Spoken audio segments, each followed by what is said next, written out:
Hello everyone and welcome to Thursday's lesson, which will be looking at a bit more detail into the assignment and where the marks will come from. On Tuesday I introduced the candidate guide, which is a step-by-step list of how to write an assignment. Hopefully you've watched that video and had a look through these documents in advance of today.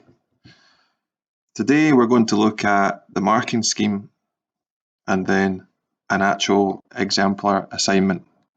And then for homework, over the weekend, you're going to mark an assignment and decide what grade you think it should be awarded. So you'll see in the list of documents on Firefly, instructions for candidates, which you've already looked at on Tuesday, and the marking scheme. So if we open up the marking scheme, it takes us to this document here.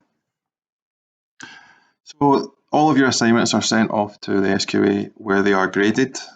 Your physics teacher does not actually give you any feedback or mark your reports. Each section is broken down into separate marks. The first mark you could achieve would be for your aim. Now, the aim has to clearly describe the purpose of the investigation. The word aim is not required, but the statement of the aim should be separate from the title. So, for example, your title could be voltage and current, and your aim could be to investigate how the resistance of a lamp varies with the applied voltage, or you could choose to investigate how the resistance of a wire is affected by current and voltage. You are able to decide whatever aim you like based on what you're going to investigate, and it's worth 1 mark. Underlying physics is worth 3 marks. What this actually means is your knowledge of what's going on in the experiment. Can you demonstrate an understanding of the relevant physics? Do you understand the formulas that apply, the results that you're getting, the graph that you can create? From your results, what do you actually realise from the coursework we've studied that is going on? So can you relate it back to certain notes that we've looked at and make connections? So if you were investigating current, would you realise that a larger current means more flow of electrons? Example like that. Okay, you need to talk about what is happening using all of your knowledge that you've learned in National 5. To get 3 marks, it doesn't have to be excellent. It just has to be correct using relevant physics and of the right amount of detail. 2 marks is available for reasonable, 1 mark for limited understanding, 0 marks if you have demonstrated no understanding. You need to be careful that you don't end up just describing what happened. I turned on the battery pack, I increased the current, the resistance increased. Okay, that's just a description of what happened. What we're looking for is for you to explain, using your knowledge of physics, why things happened. There's 1 mark for how you collect your information. So you should have a description of what you used. So that would just be an apparatus list and a method. It doesn't have to be a very detailed method, just a brief description of how you set up the equipment.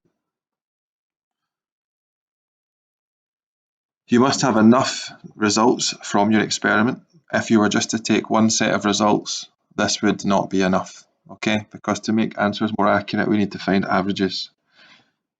This means you would take multiple readings and you would take them across a wide range of data. Can you correctly put your results into a table? You'd be surprised how many people lose marks because their tables do not have lines, units, labels and headings. 1 mark is awarded for clearly using a good table. Can you work out averages? If you have a set of results with 5 different values, can you work out the average and explain how you calculated it? 1 mark. And have you looked at some other sources of information to help you with your experiment?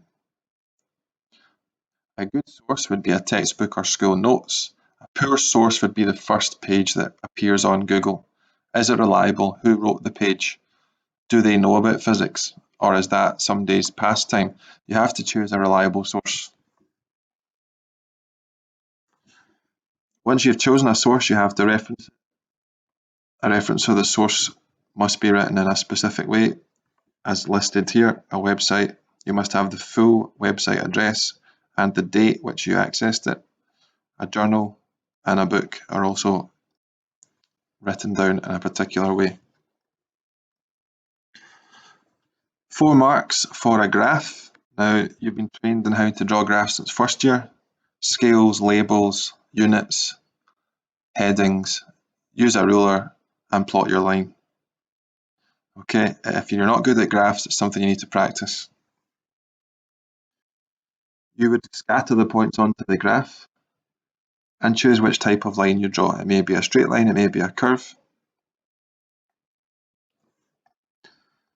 1 mark for axes having suitable scales. Do you go up in the same number every unit? Do you start at 0? These are decisions you'd have to make to suit your experiment and make your graph useful. Have you got labels and units? Does the person reading your assignment know what each axis represents? And are you plotting them properly? The marker will check that your plots are within a reasonable parameter of where they should be. If they're a bit too far out, left, right, up or down, you will lose a mark. Analysis. 1 mark for comparing what information you got from your experiment to information from a source. Did your experiment match the experiment you found in the textbook, or was the answers different? And why do you think so?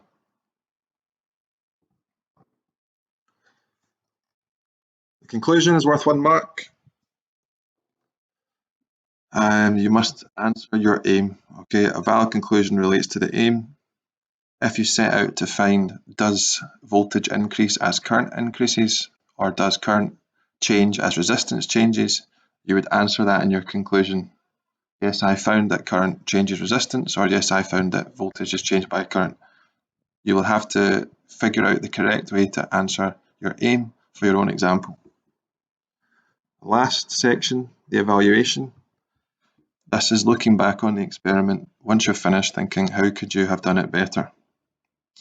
So it's worth 2 marks. You have to identify some factors that may have affected your readings. If you choose to use a stop clock, this is an easy one. Human error would be a factor. So that is an example of an evaluation point. You have to come up with 2 of these on how you would make your experiment better. This would become more clear once you have actually completed it. Structure. Do you have a title, and is the report easy to read? 2 marks for those combined. If you forget a title and you decide to do your report in an order which is not really sensible or back to front, you would lose a mark. So take your time to listen to this video again, or even read through the document in your own time and make notes, as this is what you will be applying to your homework in order to give the homework assignment a mark out of 20. Thank you.